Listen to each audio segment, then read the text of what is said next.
You're the dedicated students, indeed. One of the things that I started talking about at the very beginning of the semester, I think, to motivate the study of evolution was, look at all of us. We're all unique. We all look very different. We act differently. We've got different sexes, different hair colors, eye colors, etc. So isn't it cool to study the genetic differences between us? So among those relatively rare, we've got about 99.9% identical DNA sequences. You and I, you and I, you and I, except for the X and Y chromosomes for most of you and I. Today we sort of turn that argument on its head. The idea of that argument was somewhere in that 1 in 1,000 differences, or somewhere in that 1,000th of the genome, the differences make us unique. So that must be where all of the genetic variation that causes change lies.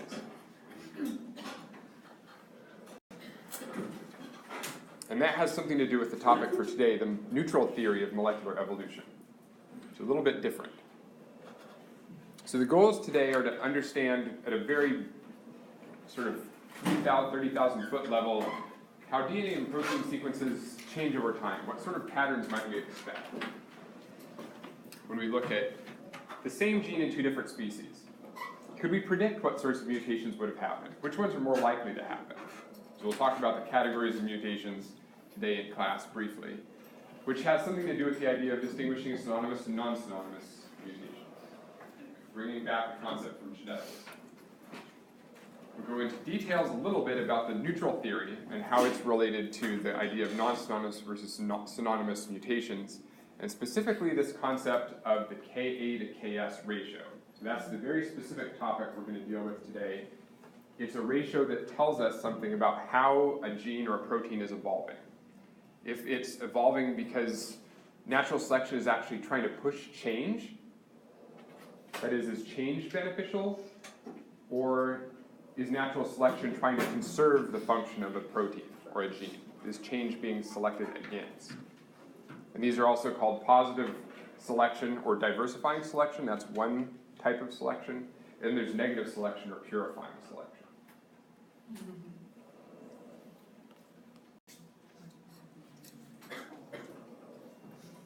Oh no, you forgot to do this, didn't you? Oh man. Well, maybe we know one of these genes up here anyway. So this is a list of genes that have been found in this paper that you can't see because it's hidden up by my... There we go. So Valander et al., 2004, Human Molecular Genetics, the journal. Even a decade ago, right after the human genome sequence was first published, people had started taking a look at genes throughout the human genome and finding ones where there was some evidence of selection. So evidence of change in these genes specific to humans. That is, these genes in humans are doing something differently in terms of their evolution than genes in neighboring species, sister species. Okay, so what sort of proteins do we have up here? We have a sex-determining protein, SRY. Okay, so SRY is the sex-determining gene. It's the one that causes males to be males. If you don't have it, you're female. Lactase goes and allows you to break down lactose. Okay, so lactase is the enzyme that lets you break down the sugar in milk. Why would that be important in human evolution? Breastfeeding. Breastfeeding is one, but then more recently than the evolution of lactation. Lactase. Is drinking like cow's milk, Right. Yeah. So A lot of other countries. the relatively recent, in the last 2,000 or 3,000 years, evolution, societal evolution, not genetic evolution, of farming and milking cows and goats and consuming their milk. So maybe we predict that a gene like lactase that encodes a protein that's important in recent transformations in human environments, the availability of milk, for example, means that we'd expect something different to happen in the lactase gene over time than we would in a gene like DNA polymerase, where if you tinker with it, you die, basically. Right? DNA polymerase is so critical that what's the probability that any sort of change in amino acid, right? Thank you. You beat me to it. Highly unlikely, thanks. It was a loaded question anyway. Oh dear. So very unlikely that any amino acid changes would be tolerated in really essential genes. But if evolution is going to occur, change has to happen. What else do we have up here? FOXP2, what's it involved in? Pardon? Speech and language. So there have been scientific studies that show that changes in the FOXP2 gene and the protein it encodes are somehow correlated at least with the evolution of vocalization and language. Maybe another gene that you'd expect to have a signature of selection and change in humans relative to other species. Cytochrome C oxidase is involved in electron transport, oxidative phosphorylation, ATP production. Melanocortin-1 receptor is involved in pigmentation. So you might think, okay, so there's different pigmentation patterns in different human populations, so maybe that explains that. ApoBec 3G and CCR5, it's the last one I'll ask about. Quick, you've got tablets, Google. These are related to the host response to HIV infection. Show a signature of change in the recent past in the human lineage relative to other non-human primate lineages, for example. So this was just a sample. They had a huge list. They went through all 30,000 human genes and picked out the ones that looked like they had been experiencing a specific type of evolutionary change since humans diverged from chimpanzees. So this sort of motivates what we're doing today. We're trying to figure out, how do we learn about how evolution happens? How would we figure out which genes are important in a particular trait evolving? So this is where we flip that initial story about evolution on its head. So we're all 99.9% similar genetically. That's great. 1 in 1,000 base pairs on average differs. And that's what causes all of us to be different. But how many mutations is that when you compare an entire human genome, mine, for example, versus yours? How many total differences is that? If 1,000th of a 3 billion base pair genome is different, it's like 3 million differences between each of us. So when people started thinking about, wait a second, so yes, the rare genetic differences between us cause us to be individuals, but at the same time, how could any of us function if we're all that different? 0.1% sounds like a small number until you think about how many nucleotides we have in our genomes. So any one of us differs by 3 million genetic changes. So how are we all so similar became the new focus of evolution and genetics. It wasn't what are the changes, identifying the changes that make us all unique, it was how the hell are we all so similar given that we have so many base pair changes between us.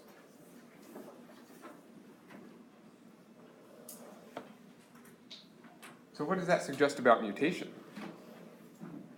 and change? Is change always bad? Does change always change something about us? Does a nucleotide mutation necessarily cause a phenotypic change? No. So if for every one of those 3 million nucleotide mutations changed some aspect of us, then I'd have 5 arms and some of you would have 2 heads. So the idea of the neutral theory of molecular evolution was that most mutations are neutral. That the vast majority of times that a mutation happens to our DNA, that is has a neutral effect. That is, it doesn't make a change. It can't be selected for, it can't be selected against, it's neutral. Has no effect on the organism whatsoever. It's just a mutation.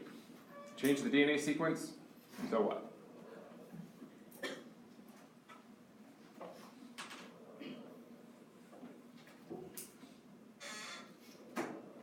So when I write selectively neutral up here, that means exactly what I said. Natural selection, it doesn't give a fitness benefit or disadvantage. So it has exactly the same selection coefficient, in other words, as the existing nucleotide had.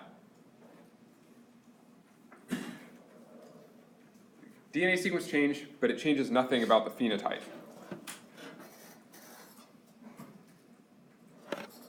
Any questions or concerns at this point?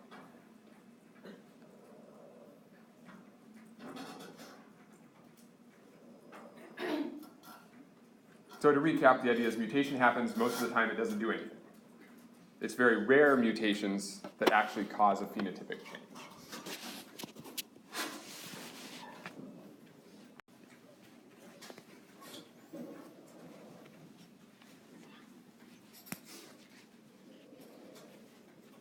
So this is a brief list that I'm showing now of some of the reasons that this might be true.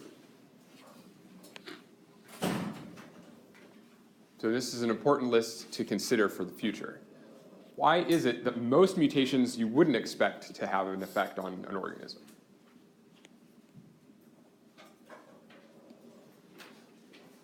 So what's a synonymous change? Point one. So you have a mutation that doesn't change a phenotype. It's a mutation in a gene that encodes a protein. It doesn't change the amino acid. So the synonymous change is the change that does not affect, is a mutation in a coding region where a protein is encoded, but it doesn't change the amino acid that's encoded by that codon. So yes, it's a DNA change, but if it doesn't change the sequence of the protein, then why would there be a phenotypic effect? So that's sort of the cornerstone of the neutral theory. Yeah, if you have a mutation in a gene, if it doesn't change the amino acid, how would it be selected for or against? Okay. We're going to talk about an example where a non-synonymous mutation, that's a mutation that, on the other hand, changes an amino acid, and this should be a review from genetics, and maybe other classes as well, does have an effect, but a slight effect. We'll look at one example of that. And then there's a third class, which we'll talk about, in which you wouldn't expect there to be any effect of a mutation. So where might you put a mutation in the human genome and you'd predict, oh, that's not going to do a damn thing? Yeah, somewhere where it's not a gene. Now, there are important parts of our genomes that are not genes where mutations actually have an impact. But there are other regions of our genomes where you could imagine that a mutation would have absolutely zero impact. You've got basically two types of mutations in genes out of the 3 points. Two of these are considering what happens when mutations in coding regions happen. They could be synonymous, they don't change the amino acid, or they might, well, we'll see. I won't give it away. It'll be a surprise example. And then third, if it's a mutation outside of a gene, there are many of those that we could imagine that wouldn't have an effect either.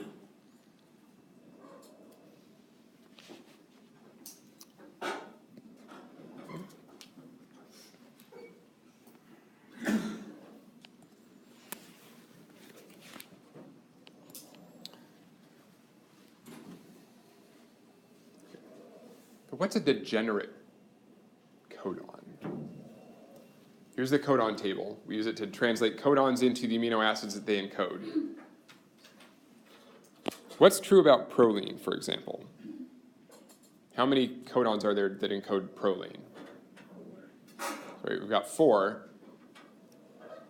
So what happens if you change the initial C to any other nucleotide? So U or A or G. So it's going to change the amino acid. If you mutate the first position of the codon, it goes from proline to serine, if it's C to U, or proline to threonine if it's C to A, or proline to alanine if it's C to G. If you change the second position, C, the second C in proline, that's moving across the row. So you go from proline to leucine, or proline to histidine if it's a C to A, or proline to arginine if it's C to G. What happens if you mutate the third position? Can you make any change that changes the amino acid that's encoded if you mutate the third position of the proline codon? So it doesn't matter if it's U or C or A or G, they're all proline. That's the concept of degeneracy. A degenerate codon is one where you can change the nucleotide and it keeps the amino acid the same. So in that case, I'm going to color code this. I want to be consistent. Those codons, or those amino acids that are encoded by 4 codons, for example, proline here in red, you can have any one of the 4 nucleotides at that third position. They always encode proline. So that's a 4-fold degenerate position. So all in red. If you can have any one of the 4 nucleotides, that's called a 4-fold degenerate site, like this third position of the proline codon. Any one of the 4 nucleotides encodes the same amino acid. So that's fold degeneracy. Can you find a codon that has, or an amino acid that has 3-fold degeneracy?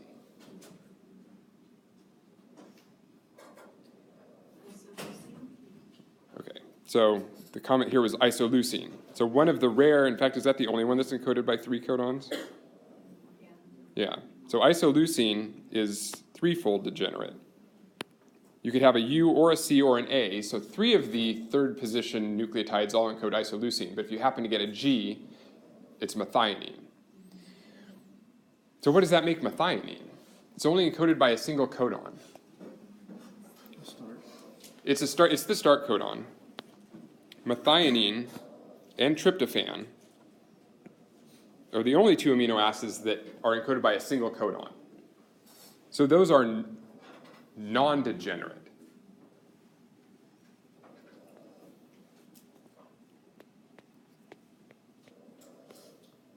That is, any mutation to ATG, AUG, or UGG will cause an amino acid change, for sure. Because those amino acids are only encoded by a single codon. So those are non-degenerate.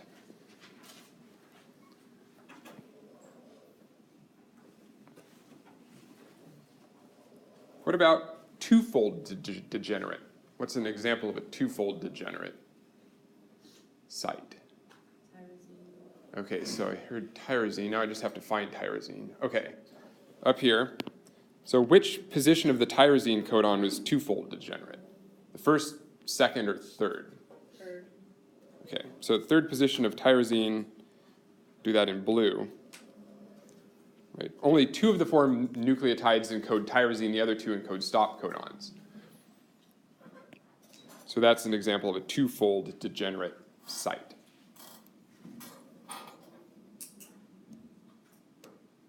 Basically means 50% of the time if there's a mutation at the third position of a tyrosine codon, you've got a stop codon.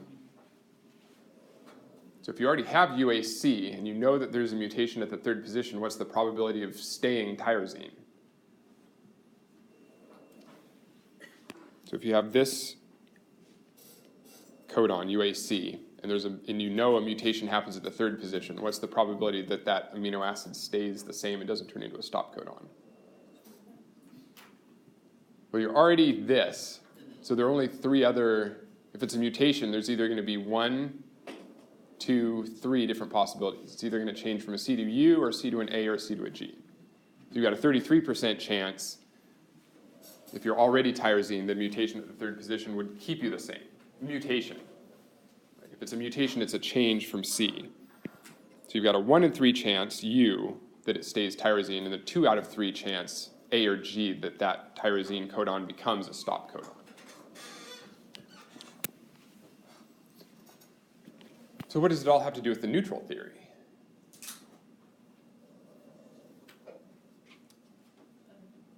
If the change occurs and then it's still the same exact amino acid, then it's neutral.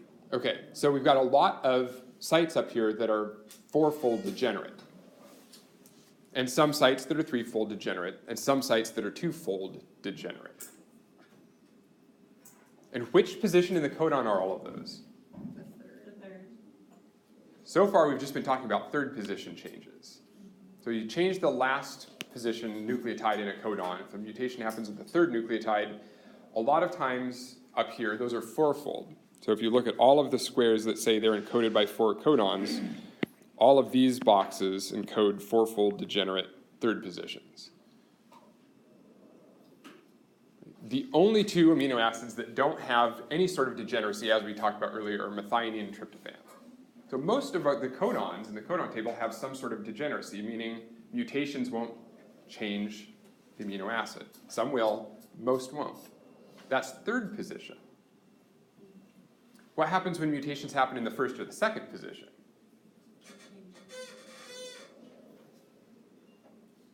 Are there any cases up here where you can change the first or the second position if a mutation happened at the first or second position that they would actually keep the amino acid the same? Leucine, I'm home. Yeah. So we've got leucine is a great example. So the first position, sorry, of leucine, that U could change to a C and still encode leucine. So it's a relatively rare example of how you can have a mutation at a first position in a codon and still encode the same amino acid. Most of the time that doesn't happen. That's one of a few examples. You could find others. Serine. Yeah, so serine is interesting. It's not even closely related to the other 2, serine here. They're totally unrelated at the first and the second positions, which is kind of interesting. So serine's sort of odd. And then also arginine, which is found in separate squares within the codon table.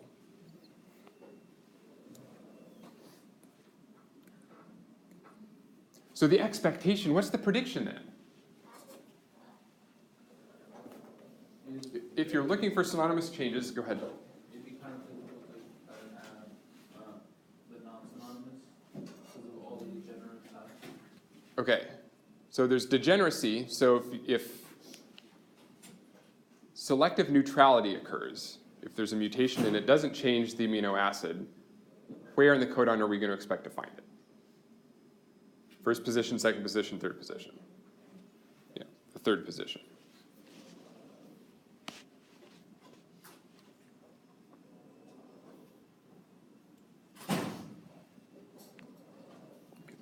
So that's the expectation of the neutral theory. That more often than not, if we look between 2 different species, we look at the same gene, and we compare the sequences of the 2 genes, we're going to see a lot of synonymous changes, and we will see fairly rarely a non-synonymous change. And that's all based on this premise, which may or may not be true for all cases. We're going to assume that generally it's true.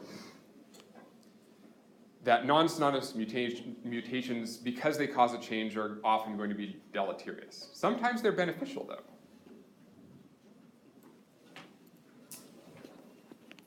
That's why it says presumably selected against. Sometimes they're selected for. So sometimes those non-synonymous mutations make beneficial changes in the environment the organism finds itself in.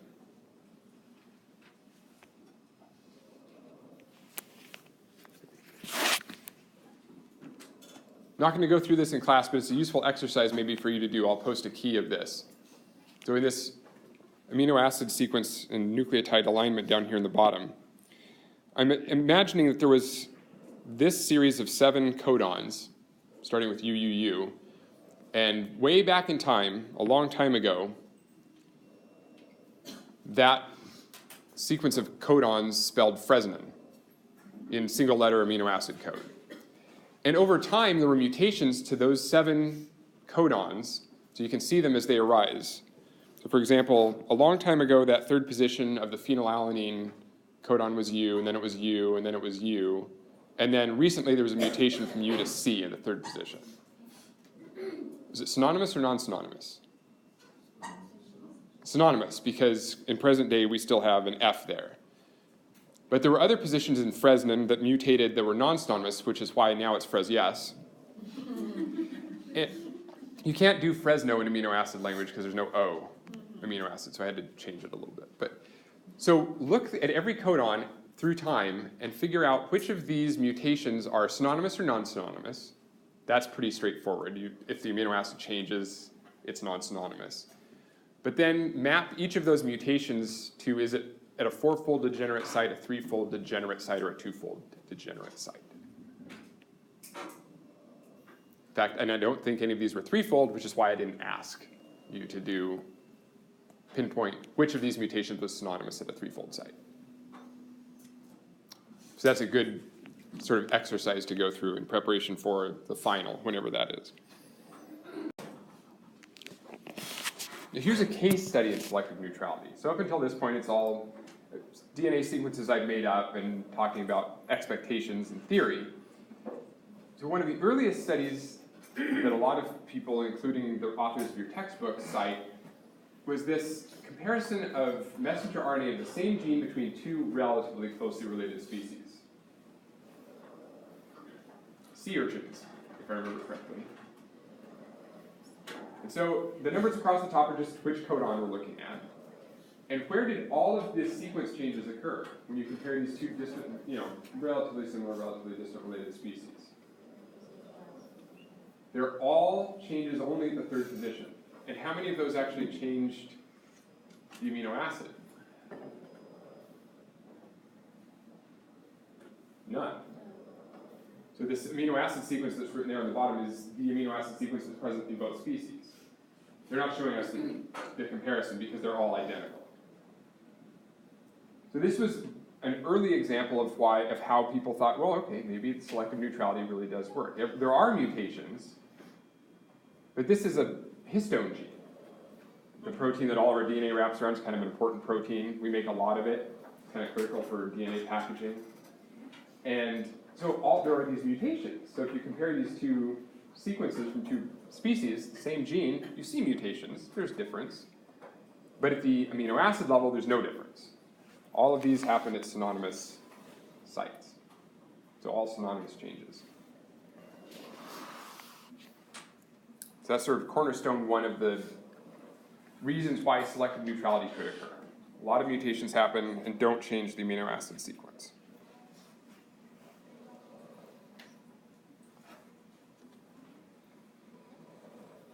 Any questions about this?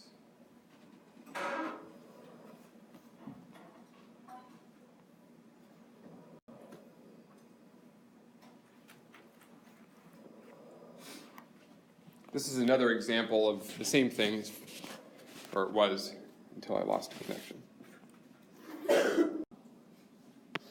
Okay, here's the one I was trying not to give away earlier. I'm trying to be all secretive, even though it's in your textbook, so I don't know. I'm trying. Point 2, so a second reason that selective neutrality might actually occur. It's a space-filling model of a protein. Somehow, for some reason, this must be an enzyme that's binding ATP, so this protein that's modeled up here is probably going to hydrolyze an ATP molecule and use the energy to carry out some sort of reaction inside the cell. I don't remember which protein this is. Read about it. Figure 8.37 in your textbook. What's the red on the 3D model?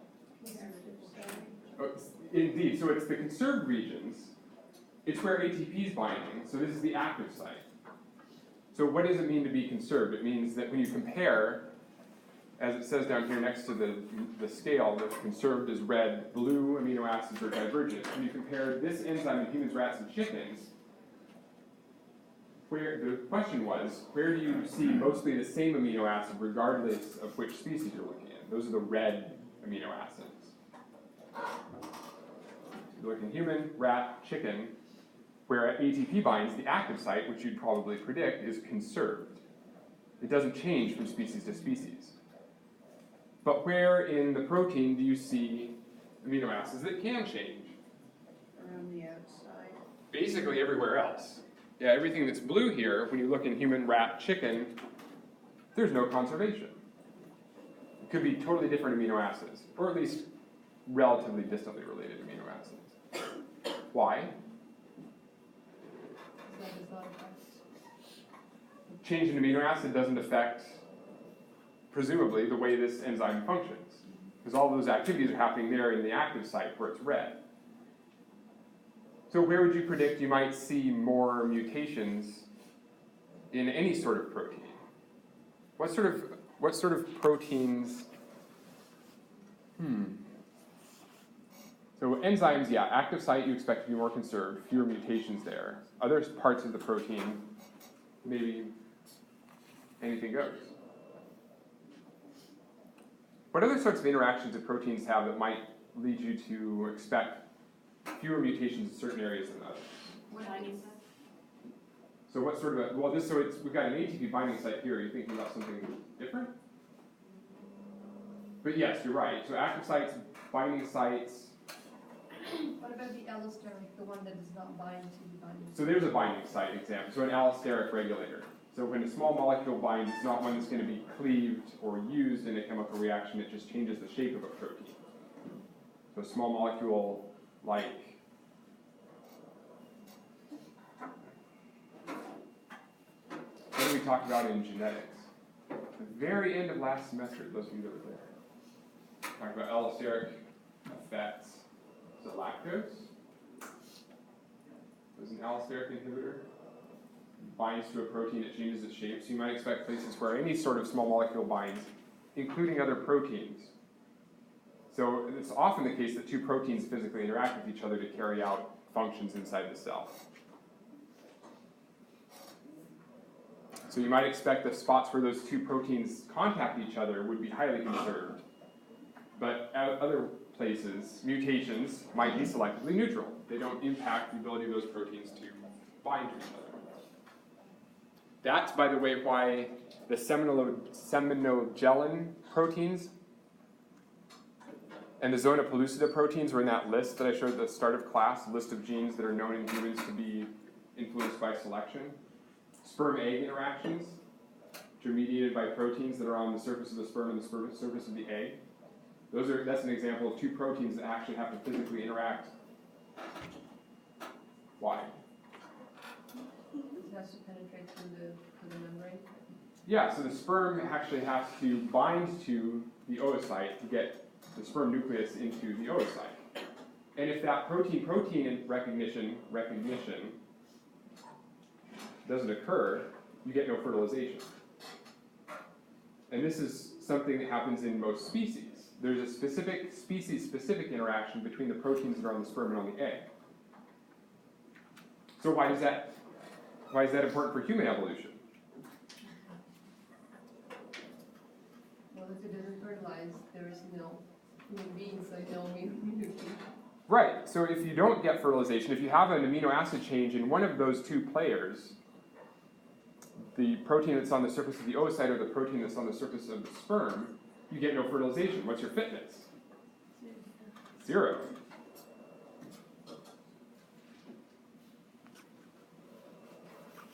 Can humans have offspring with chimpanzees?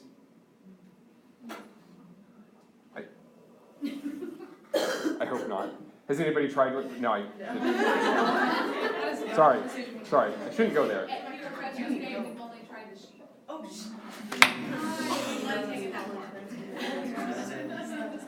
Oh man, that was harsh, but fair.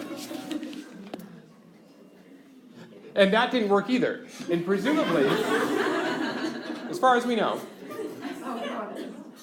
presumably that's because, or at least one of the reasons why, is because the receptor on the egg and the ligand on the sperm in different species, they diverge from each other. They get different amino acid sequence, different shapes, different structures. This is one of the reasons why you don't expect usually to see interspecies hybrids. Because those proteins, the ones on the eggs and the ones on the sperm, evolve pretty quickly. And that's one of the examples where you might actually expect nonsynonymous changes to be beneficial. So a lot of enzymes, like I said, DNA polymerase, good luck getting a mutation in polymerase that helps you increase your fitness. But there are some genes and some proteins where you actually would expect to see a lot of change in the protein sequence.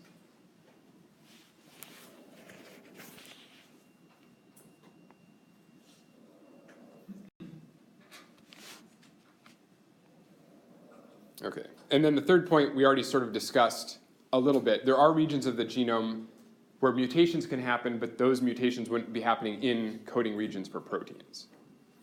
And this is just a diagram from another textbook of the different types of regions of a gene which ones are the ones where mutations that were non-synonymous would happen? So we've got 5' flanking region, we've got 5' untranslated region. None of these are protein coding yet. Then we've got non-degenerate sites. So what does it mean to be a non-degenerate site? One change actually affects the amino acid. Yeah, any change, right, would affect the amino acids. So that's definitely going to be, that's going to cause non-synonymous changes. There might be some non-synonymous changes in 2-fold degenerate sites, not so in 4-fold degenerate sites. And then we've got introns, untranslated regions, and intergenic regions, spots, the DNA that connects two genes together, everything that's in between them. And then there's the category on the right, pseudogenes, genes that used to be genes but are no longer. They don't produce a protein, they don't actually have a function in our cells. They used to, but now they're basically dead genes. So mutations in most of these places, 5' regions, 3' regions, in introns, and in other parts of the genome, like in pseudogenes, or in telomeres, or in centromeres, or in the 1% or more of our genomes that are microsatellites, junk DNA. But we wouldn't expect any of those mutations necessarily to have an effect on our phenotypes. They can occasionally, but the expectation is generally if it's not in a protein coding region, it won't have an effect. It's a lie. It's not always true, but most of the time.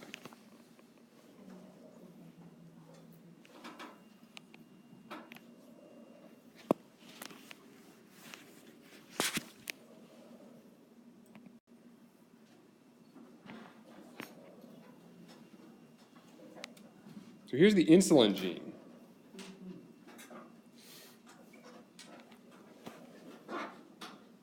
Look at the mutation rates in the different parts of the insulin gene.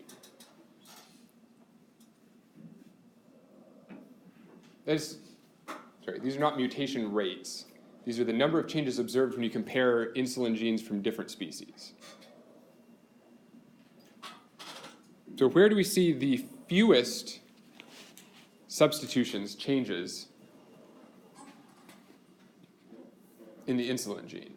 And the dark parts. The dark part, which is the part that actually encodes the insulin peptide.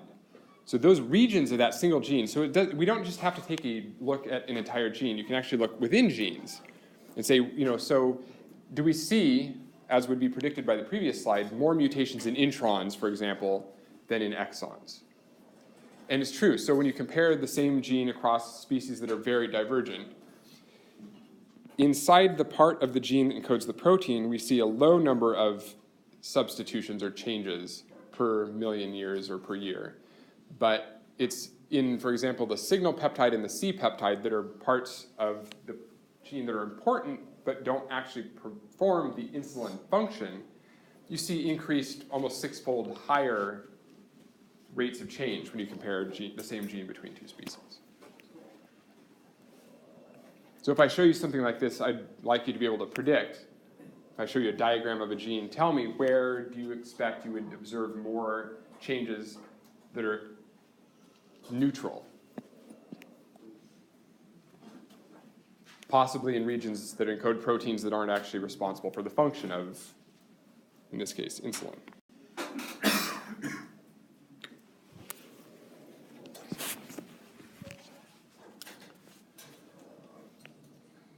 This leads us a little bit into the chapter reading for today, detecting selection. So how can we use all of this information to actually figure out, if you were interested in studying a particular trait, how would you figure out which gene controls that trait? So for example, if you notice, I talked about Zika virus at the end of last class. If you noticed that there was a change in brain size over time, which is true of non-human primates to primates, we've got much bigger brains than our non-human primate kin. How would we figure out which were the genes that were responsible for that increase in brain volume? Will the non-synonymous change happen, or will we have a difference in the genes? So you might expect, so if you compare humans and chimpanzees, for example, or humans and something more distantly related, old world monkeys, one of the first things that you do, and scientists have done, which we're about to see, or we will see next time, is that you look for that list of genes I showed at the start of class. You compare humans and old world primates, and you ask which genes do you see evidence for changes that caused amino acid sequence changes. We're going in with the hypothesis that mutation is mostly going to happen at synonymous sites that doesn't change amino acid sequence. So when you do see a mutation that does cause amino acid sequence change, that starts the geneticists and evolutionary biologists thinking maybe this gene is responsible for some trait that's being selected for. Non-synonymous is supposed to be bad. So when we see it, then sometimes the sort of basic expectation is maybe there's a benefit to this gene for there to be amino acid sequence change.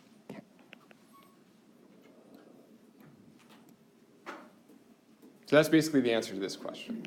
So if you see a phenotypic change, the basic expectation is that that change is going to be caused by a non-synonymous mutation. That a change in a protein causes a change in the phenotype. So it can't usually involve a synonymous change.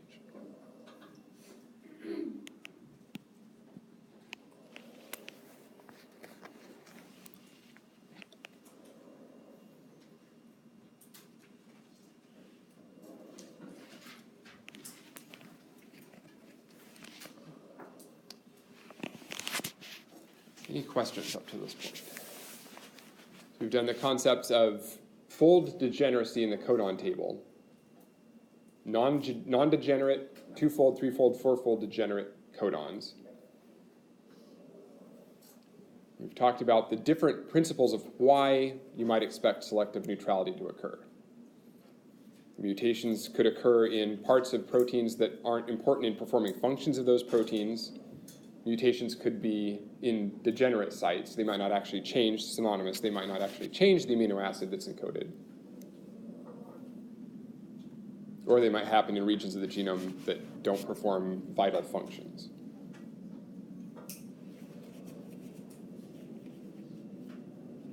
So that's a primer to something that I didn't ask you to read. Next time we get back together, which is a long time from now, have fabulous spring breaks, please. We'll start off here.